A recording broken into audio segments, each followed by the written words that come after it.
4 गुणांसाठी अतिशय महत्त्वाची असणारी कृती म्हणजे रसग्रहण। पण कवितेचं रसग्रहण करायचं म्हणजे नेमकं काय करायचं हा प्रश्न विद्यार्थ्यांसमोर असतोच। तर अतिशय सोप्या भाषेत मी तुम्हाला सांगेन, रसग्रहण म्हणजे कवितेचा आनंद घेता येणं, रसास्वाद घेता येणं आणि आपण घेतलेला आनंद दुसऱ्यांना देता येणं म्हणजे रसग्रहण करणं। म्हणजेच काय, तर कवितेतील सौंदर्य उलगडून दाखवणे। एखादी कविता ज्यावेळी आपण वाचतो तेव्हा ती आपल्याला आवडते, ती का आवडली हे सांगणं म्हणजे रसग्रहण।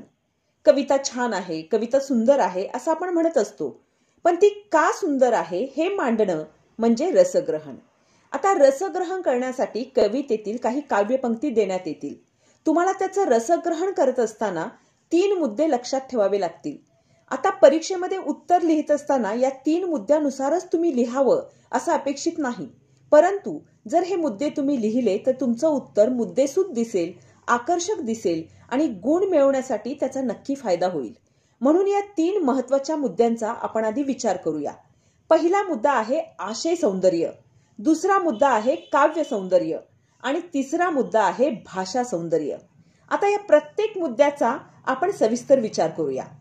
आशय सौंदर्य, आशय सौंदर्य म्हणजे नेमकं काय आणि त्यामध्ये नेमकं काय मांडायचं, तर तो जो प्रश्न आहे, ती जी कृती आहे ती कोणत्या कवितेतील आहे आणि त्या कवितेचं कवी किंवा कवयित्री कोण आहे हे आपल्याला माहित पाहिजे। त्याचा उल्लेख आपण आशय सौंदर्यामध्ये करायचा। त्याचबरोबर कवितेची मध्यवर्ती कल्पना नेमकी काय आहे, म्हणजे कविता कोणत्या विषयासंदर्भात आहे त्याचाही उल्लेख आपल्याला करावा लागेल। त्याचबरोबर कवीला त्या कवितेतून नेमका काय संदेश द्यायचा आहे ते सुद्धा आपल्याला थोडक्यामध्ये विशद करता आलं पाहिजे। दुसरा मुद्दा येतो तो काव्य सौंदर्य। आता काव्य सौंदर्यामध्ये ज्या ओळी आहेत त्या ओळींचा अर्थ आपल्याला लिहिता आला पाहिजे। त्याचबरोबर त्या कवितेतील भावनेची उत्कटता म्हणजेच भावार्थ, कल्पनाविलास, विचारांचे सौंदर्य, प्रतिमा आणि प्रतीकांचा केलेला वापर ह्या ओळी घेऊन आपण स्पष्ट करू शकतो। म्हणजेच कवितेतील अर्थाला सुंदर करण्यासाठी ज्या गोष्टी वापरलेल्या आहेत त्या उदाहरणादाखल स्पष्ट करायच्या। तिसरा मुद्दा येतो तो म्हणजे भाषा सौंदर्याचा, ज्याला आपण भाषिक वैशिष्ट्य असंही म्हणू शकतो। यामध्ये कवितेचा प्रकार नेमका कोणता आहे, म्हणजे अभंग आहे की ओवी आहे की गझल आहे, भारुड आहे, कोणता प्रकार आहे ते आपण नमूद करायचं। त्याचबरोबर कवितेची भाषा नेमकी कशी आहे, ती प्रासादिक आहे की संस्कृत प्रचूर आहे, नादमय आहे की चित्रमय आहे, संवादात्मक आहे, कोणत्या प्रकारची भाषा आहे ते आपल्याला स्पष्ट करता आलं पाहिजे। त्याचबरोबर त्या भाषेतील अलंकारिकता, काव्यगुण, शब्दशक्तींचा वापर, गेयता याचेही विवेचन आपण करायचे असते। आता आशय सौंदर्य, काव्य सौंदर्य, भाषा सौंदर्य हे शब्द तुम्हाला अवघड वाटतील, पण एकदा काय हे शब्द 3-4 वेळा तुमच्या हाताखालून लिहून गेल्यानंतर या शब्दांचा तुम्हाला सराव होऊन जाईल।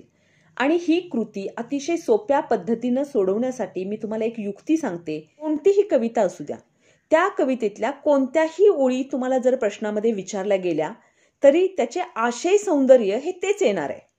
म्हणजे प्रत्येक कविता घेऊन त्याचं आशय सौंदर्य 5 ते 7 ओळींमध्ये आधीच आपण तयार करून ठेवायचं।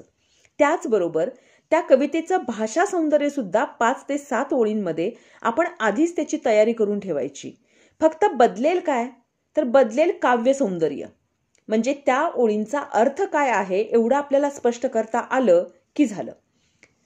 इयत्ता 11वी आणि 12वीच्या कवितेंचे रसग्रहण करून मी तुम्हाला ही गोष्ट समजावून देईनच। ते व्हिडिओ तुम्ही पहा, म्हणजे रसग्रहण कसं करायचं हे अगदी साध्या पद्धतीनं तुम्हाला लक्षात ठेवता येईल। रसग्रहण करताना काव्यपंक्ती 2 वेळा व्यवस्थित वाचा।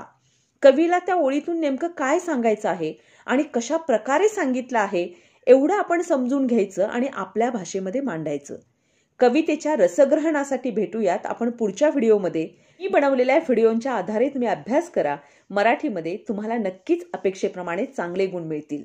धन्यवाद।